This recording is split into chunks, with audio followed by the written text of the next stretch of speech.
shots that there are and how to run a pole, which is way more important than knowing how to fight. So, Atlas. Alright, so there are two. One, just like everything else, a defense is number one. Right? There is one pole arm defense maneuver. That's what's called the pole arm parry. And what you want to do is it mainly works against other pole arms. Like, I don't know, pretend you're a pole arm. Just stab, there you go. Right? If he wants to stab at me, boom. This is your pole arm parry. He's stabbing down low. Boom. That is your pole arm parry. It's just a pivot, right? Boom. That is how you parry with a pole arm. Right? Alright, so the two big pole arm shots are boom. That. If you can get them to move that shield, oh, boom. You gotta be fast with it because they're a long way away and fast too. You can stab people in the legs, which is no fun for anybody. Or you can get them to rush you, right? If you got enough, if you can catch them on the padding, you can just you'll see a lot of this, right? People will rush in, somebody will draw back, you'll see a ton of this, right? People just doing this all the time. And then somebody's eventually gonna call dead because it's stupid and it's painful and nobody likes it. Really good pole shots are super kind of fun to watch. Boom, like this. I'm not very good with a pole. You can kind of try to come over. You're gonna hit him in the head a lot, like I did. You know, try to poke at them like this. They're gonna rush you though, and really, your only hope is to hit them in the leg or something. Or as they come in, try to hit them in this side.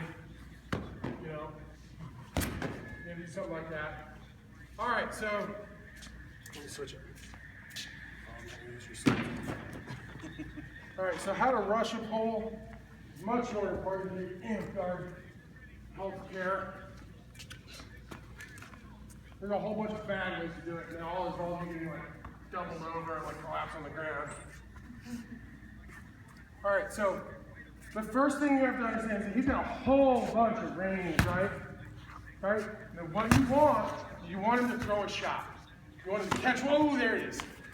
Right? You got to get in on it, because he's going to move away, because he's trying to get away too. The problem is you're going to keep your shield. If he's up high, that's great, because you're up high too, right?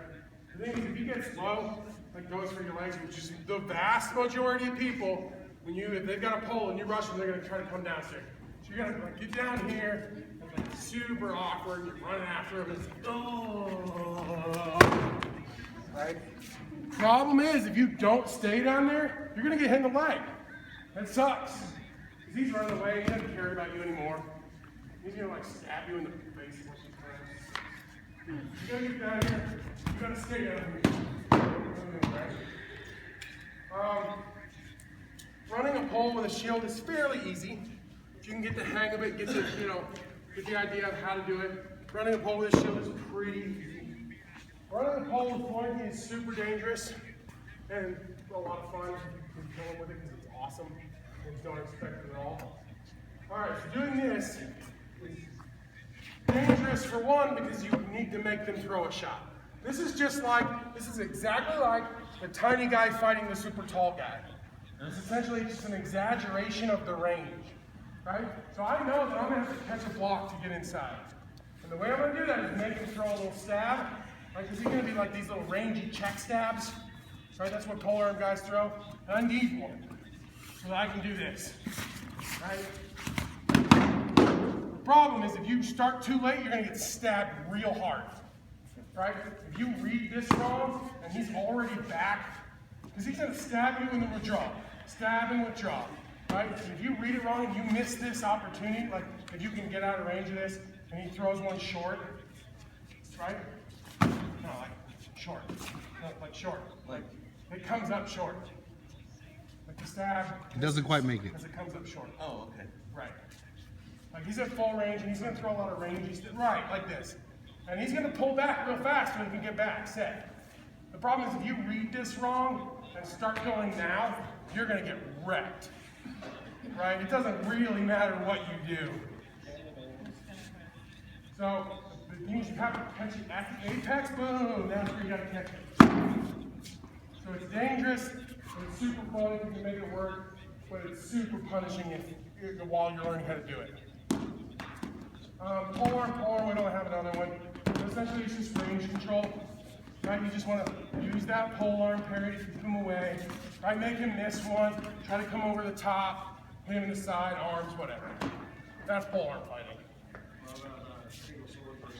Don't do it. Yeah, it's real bad. I mean, see, the thing is, even if you catch him off, like, oh man, it's so bad, right? Like, oh God, no. Right, he's going to rail on you all day. Right, like, you may catch him high, catch him like a good block here. Right? Like, your only hope is that he's real slow, and maybe you can get in and like hit him a couple times or something. Do not rush a pole on a single sword unless you're just trying to show off. Right? If the guy with the pole is way less skilled than you, and you're really good at single sword, sure, do it. Just show it off. And really fast. No, because the thing is, he has so much leverage, and you know, the thing is, most people fighting pole are big, strong country boys like this guy right here, right? They just like it. I don't know. There's some sort of attraction. Right. And so, like, you know, it's, you know, there's so much leverage that he's got. That, like, oh, even if you don't get stabbed, you can even catch it on that block, right? And they're used to their shots being like bounce, bounce, bounce, bounce, bounce, bounce, bounce, back and forth. That's how they fight, right? Just like that. So, you know, trying to catch a hand block here or something, super hard. Don't do it. Backstab him. Hail the dragon. Yeah, super.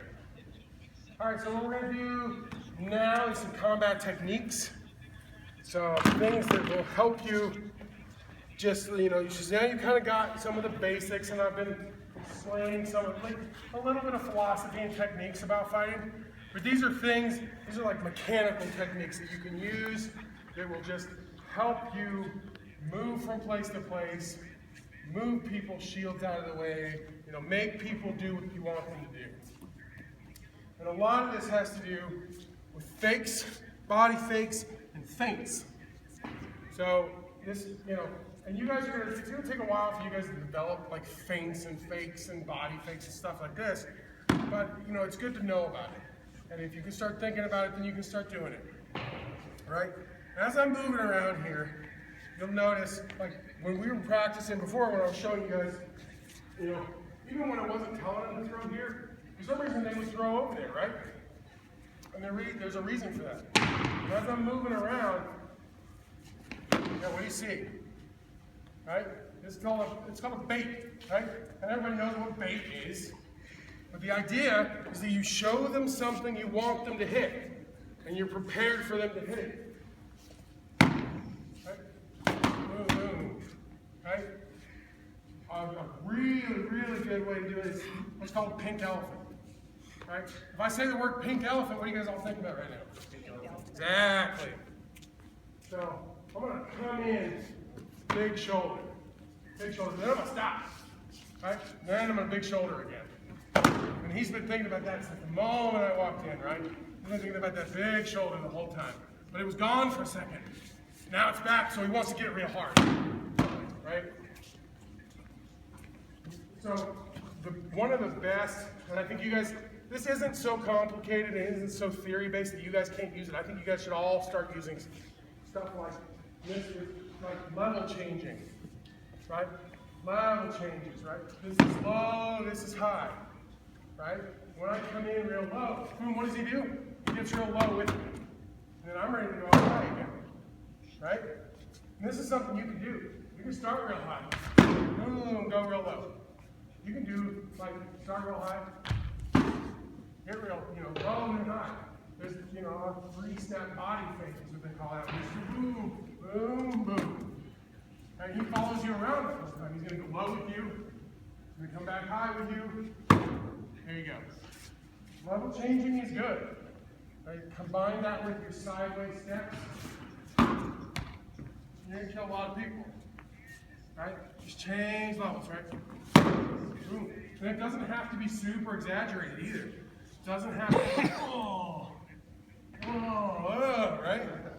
Like when I come in on this step, boom, it's that much, right? It's 4 or 5 inches, boom. But now he's down here with me. What am I gonna do?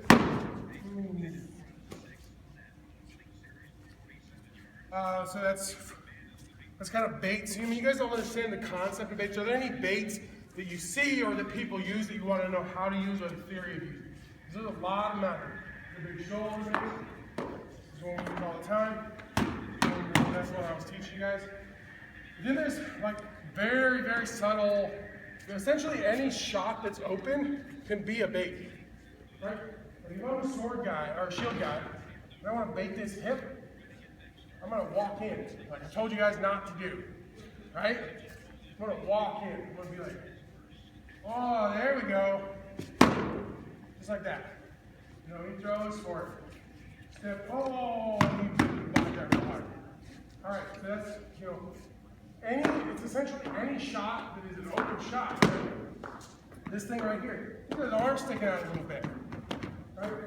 I actually don't know if he's using it, if he uses that as a bait or not. The fact is, you see that sticking out, you want to hit it. But if he's ready for it, boom. Yeah, he just baited me into it. The problem for you guys is as soon as one of you starts using baits, it's going to be real difficult for the rest of you until you start learning how to recognize baits. It's hard to see him drop the shield a little bit and wonder, you're going to sit here and wonder, ooh, I don't know if he's baiting me. But at the beginning, you're just going to be like, oh, that shoulder's super open. Right? You don't want to throw for it. So what you guys need to do, if somebody starts using baits, gram, pockets, whatever, you're going to start getting people to fall for baits, you need to stop them and say, I baited you into doing that. Right? And this goes for everybody. People start using baits and you tell them, right? And boom, that shoulder was a bait. And that's what it looks like. The more people see it, the more people do it, the more people are stopping and falling for it, and then everybody stops falling for little baits, and the baits get like super elaborate. Now, so that's baits, and that's level changing. Now we're talking about feints. Feints are a little different. Feints are kind of like an offensive bait. Right? Baits are defensive. Feints are offensive baits. Right? So feints are, boom, right? I want his shield to be down here, so I'm like, oh, and he moves his shield down there because he's afraid about getting hit down there. Right? So I'm just like, oh, boom, and that's great. And there's all kinds of them. They don't even have to look like a shot. Right? If you just want to start doing stuff, you'll see people go like this all the time. And that's essentially kind of like a proto feint. The idea is that you stop moving your stuff or you move somewhere. Right? They don't have to like pretend to be a shot. They can just be like, you're essentially just trying to freeze people up. And that's what feints do. Feint space and level changing. Alright, so the next thing I think we're going to do is we're going to work on, I'm going to teach you the drill block strike. And this will build both your feints and your reactionary timing, which is some of the stuff you guys need to work on. It's essentially the two things you guys really need to work on. You need to work on blocking, just like if he crosses or whatever. You guys need to work on being able to actively block. I fought a lot of you guys this weekend. There's a lot of people doing this, and they just not move anything at all. Right? I mean, they've got a sword out here. Right? And it's just not going. You're just not blocking. Right? You've got it out there, and you're ready to block. You're just not. And block strike is going to help you go, boom, like move this sword from being just chilling out here, just being a block. Blocks are active, not passive. So we're going to do that. Also, one of the best things about the block strike drill is it lets you understand the sphere of influence you have, right? The angles at which stuff is coming into this sphere of, so there's this big circle out in front of you, which everything's coming in. There's and some sort of infinite number of angles that shots can come in at. Block strike is going to allow you to recognize those and automatically associate what kind of angles you need to block that stuff. Also, it's going to allow you to read range is better. If you stand at the range, you block strike at max range for both players, then you're going to automatically know that if he throws anything out there, he's going to hit you. Because you could just block strike for so long, right? So we're going to do that for a little while. See what you guys think about it. Your arms are going to be super tired at the end. Okay. What's up? Go. So fairly new part, but so tactic a lot of people use is sprinting at you and then wailing. Mm-hmm. How do you block that? Do you have a shield? No. Okay. Step sideways. Somebody come running at me. Yeah. Like what weapons do you use? Short sword. Okay. He can't turn like super fast. He's got to stop. And he's a super athletic guy, right? Like he's gonna come running at you, and he's gonna try. But all you have to do is like take a step sideways, and like you saw me like comboing, kind of a hand blocking to it, right? But I'm here, and like he's gonna end up like 5 feet this way because he's sprinting. Also, a good thing you could do. Go ahead. Yeah, don't do anything. If I run into him, it's my fault. Hey, why don't lower your shoulder into it? Right? That's what I do. Right? You know, if you got, and there are people like that all over Amcard. They love just running into people for some reason. Right? You lower your shoulder into a couple of those guys and lay them on their ass a few times, they're going to stop running into you. They're like, well, this is a bad idea. It's like invading Russia. It's just a bad idea. Right? Yeah. What about knee sliders? Just tell them to stop. It's bad for their knees. I mean, that's just right. That's it. And the thing is that's just a total overall Amcard health issue. And like one thing I'm gonna tell you guys, I don't know if you guys are doing this or not, because I don't really play a lot of battle games with you guys out at the park. But if you're kind of people who gets hit in the leg and you just your legs just fold up underneath you and you just fall to the ground, stop doing that. It is bad for your knees. I don't care if you're dying in battle games because it takes so long to get down on your knees or whatever. Do not fall on your knees. It is so bad. And you're gonna spend 10 years playing Amcard. You're gonna have garbage knees the rest of your life. Already got it. Yeah. Any other quick question before we do some block strike? So, dropping, how would you? Oh man, I just do it. There we go. I just play with legs. No. I just play. Or like, if I'm really just not that into it that day, if I really hate, I don't want to go down at all, I'll just take a death. Right? They have me in the legs, like, fine, I'll be back in 15 seconds. You can post a foot. Right. It's not a big deal, like, especially in today's Amcard where deaths are like 15, 20, 30 seconds, 50, 60 seconds, a minute at most. Okay. Just take a death, man. Save your knees. That's a big piece of advice. Save your knees. It sucks being 35 and your knees are just destroyed. It's awful. All right, so let's do some block strike. I'm going to show you guys how to do it. So you're going to pair up. Let's see, 36. All right. This is going to be a single sword drill. It's going to be a single sword drill. All right. And essentially what you're going to do, the way you're going to start this, you're going to put a sword between the two of you. Right? This is a regular short sword. Now, I'm pretty uncomfortable at this range, and so this guy probably is too, because this is super close for both of us. Right, this is pretty close. This is like, 36, this is 3 feet away, right? Nobody wants to be this close, and that's the point, right? This sphere of where shots come from just got super close.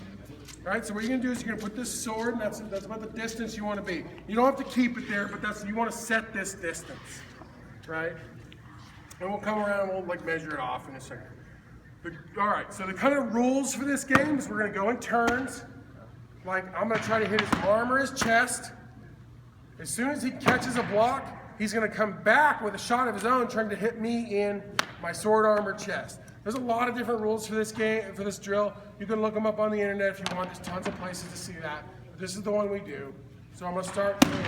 As soon as I go, hit or no, you don't stop on a hit. Just call hit, Just call hit and just move on. So if I hit him in the arm, okay, that's the end, right? Now it's his turn to go. So he's gonna go, I'm gonna go back, right? I'm gonna go, he's gonna go. I'm gonna go, he's gonna go, right? And you just move and move and move, and just do it.